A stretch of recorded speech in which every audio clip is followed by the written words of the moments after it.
Hola, buenas. Iba a continuar, digamos, estas reflexiones acerca de una arqueología de la historia del actor, justamente porque, digamos, en el momento en que tomamos esa decisión de dejar las historias en el orden cronológico y tomar esta opción de trabajar sobre unas temáticas y sus teorías alrededor de esas problemáticas teatrales, nos encontramos al mismo tiempo que en el mundo, digamos, en la historia, en la historiografía del teatro, empezaban a aparecer investigadores interesados justamente en un abordaje desde esta misma perspectiva. Entonces, por ejemplo, en la Universidad de Valencia había un grupo de investigación sobre iconografía que trabajaba justamente, investigaba el trabajo del actor en el siglo de oro español. Y como los documentos son realmente muy pocos, finalmente estaba en la pesquisa que se podrían encontrar, digamos, a través de los propios textos dramáticos, es decir, cuando en los textos dramáticos se menciona el oficio del actor, valga el ejemplo de Hamlet, cuando aparecen los cómicos y Hamlet da una serie de indicaciones a esos personajes de cómo deben realizar, digamos, su labor y su presentación, y les indica que incluso les va a proponer un texto para que lo incluyan en la obra, etcétera. Todo eso, que es un elemento de metateatralidad de alguna manera, es decir, un teatro dentro del teatro, empiezan a formar parte, digamos, de los indicios, de la pesquisa que se empieza a realizar alrededor de encontrar y de conocer cómo era el trabajo del actor en esa época. Pues ya no habían registros, entonces había otro tipo de registros que eran los registros iconográficos, es decir, la pintura, los grabados, de alguna manera esa memoria visual que aparecía en otros campos, vinieron a apoyar este trabajo del grupo de investigación de la Universidad de Valencia y de alguna manera, digamos, se abordó y se trabajó en esa perspectiva. Y de la misma manera, en el teatro griego, en el teatro del Renacimiento, en comedia del arte, esas pesquisas alrededor de cómo era el trabajo del actor en cada una de estas épocas empezó a ser relevante. Así es que nos encontramos con un panorama muy alentador en el sentido de que empezó a aparecer una bibliografía muy interesante sobre este aspecto.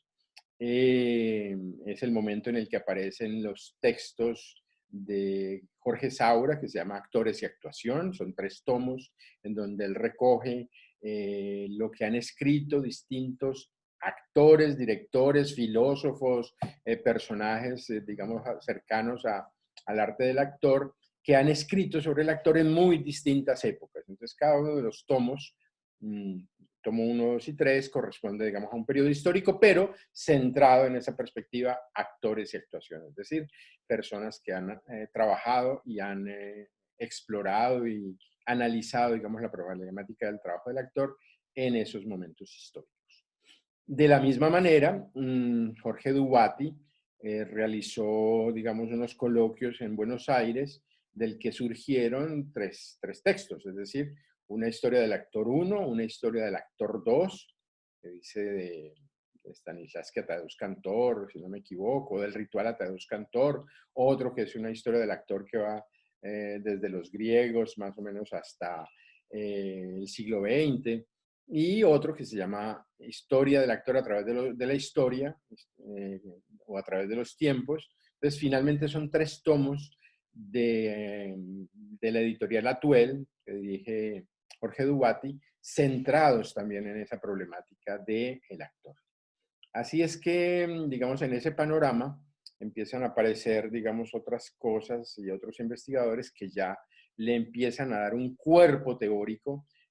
una perspectiva particular. Entonces nos encontramos con lo que se llaman los estudios sobre actuación como campo de investigación autónomo. Es decir, ya en la perspectiva de que exclusivamente se va a indagar, a estudiar y a trabajar, digamos, ese campo de estudio y empiezan a aparecer en ese sentido una serie de documentos y de perspectivas que establecen, digamos, cuáles serían las características de ese campo de estudio. Por una parte, digamos, la aclaración de unos determinados términos, y entonces, digamos, se soporta en unas características particulares, teniendo en cuenta sobre todo que, digamos, como lo dicen ellos, mientras en otras disciplinas la acción artística produce un objeto tangible cuya contemplación posterior por parte de un espectador no es imprescindible para la definición de la obra de arte como tal, la acción actoral es soportada por su sola ejecución, por lo que el único fundamento que la justifica es el ser mirada o contemplada. Sin embargo, no obstante compartir esta característica, el de ser mirada o contemplada, con otras artes denominadas interpretativas, la danza o la música, la diferencia de la actuación radica en que la acción actoral no difiere de la acción cotidiana. Entonces, ese es, digamos, un elemento particular, digamos, que diferencia este tipo de interpretación o de trabajo actoral con relación a la danza o con relación a la música. Y entonces definen unas categorías. En primer lugar, el yo actor. En ese sentido, el yo actor es una denominación a una entidad que posiciona al sujeto en la situación de actuación, permitiéndole reclamar, obtener y preservar la mirada del espectador, auténtico sostén de la acción actoral. Es decir, el yo actor existe en cuanto existe un espectador. Asimismo, al prestar su mirada, el espectador asume su propia identidad como tal, como espectador. Por otra parte, el yo actor es una identidad narrativa, en tanto relato que permite reunir elementos heterogéneos. Así el actor puede identificarse como uno y él mismo en la experiencia fragmentaria de su accionar en la escena y a lo largo de su carrera. De este modo, dicha identidad debe ser lo suficientemente abierta como para mantener la movilidad inherente a la situación de actuación y lo suficientemente estable como para que el actor pueda portarla y fortalecerla de una situación a otra. Por lo tanto, el yo actor no es un relato cerrado, sino en permanente construcción. Por último, el yo actor es además una identidad compartida. Se trata de un relato que incluye un repertorio de conductas y cualidades mediante las cuales el actor puede identificarse con sus pares, se hallan incluidos en dicho relato compartido, presupuestos, valores y también estereotipos. Digamos, esa es una categoría particular, el yo actor. Otro sería el de la técnica de actuación, como el conjunto de procedimientos que se ponen en práctica durante la formación del actor y durante el ejercicio de la profesión, y que tienen por objeto posibilitar que el sujeto asuma su identidad como yo actor.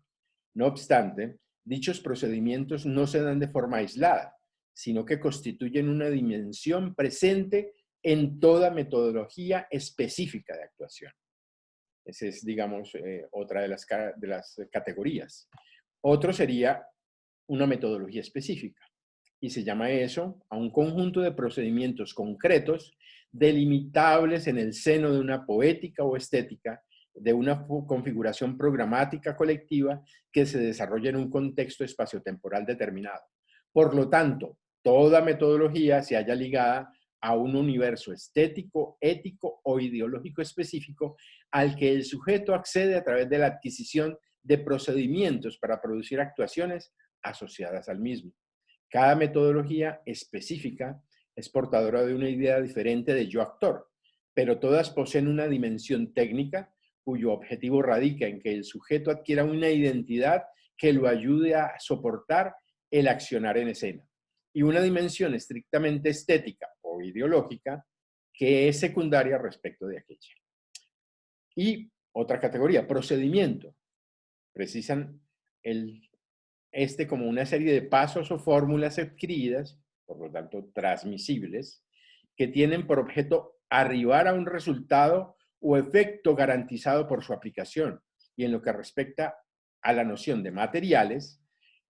se concibe como la multiplicidad infinita de elementos, circunstancias, eventos, entre los cuales los procedimientos, además de medios expresivos, preceptivas, codificadas, lenguajes tradicionales, instrumentos, condiciones socioeconómicas, características históricas contemporáneas del campo teatral al que el actor pertenece, actuaciones anteriores, articuladas en una tradición, reglas de los géneros, parámetros ideológicos y éticos a los que el actor adhiere, posición ante las circunstancias fortuitas presentes en la escena,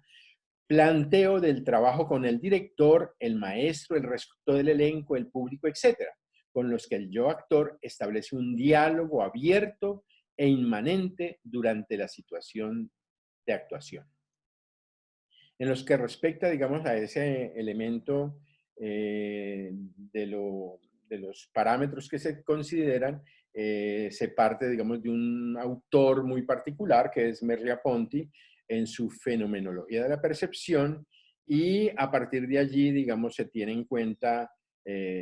todo aquello que plantea desde el punto de vista fenomenológico, es decir, cómo se percibe, digamos, el fenómeno del yo actor, y viene de ahí para adelante toda una serie de indagaciones y de, digamos, acercamientos discursivos acerca de lo que es esta figura. Así es que el yo actor o el de los estudios de la actuación como campo de investigación autónomo es, digamos, el eje central de cómo se aborda este curso, o sea, la historia y la teoría del actor del que estamos hablando. Muy bien, les agradezco mucho. Les recuerdo que tenemos pendiente dos temitas adicionales, las características científicas o los contextos científicos, históricos y sociales de Stanislavski, y el otro que nos acercaremos en el día de hoy mismo, que es el de las neuronas espejo y su relación con el campo de la actuación.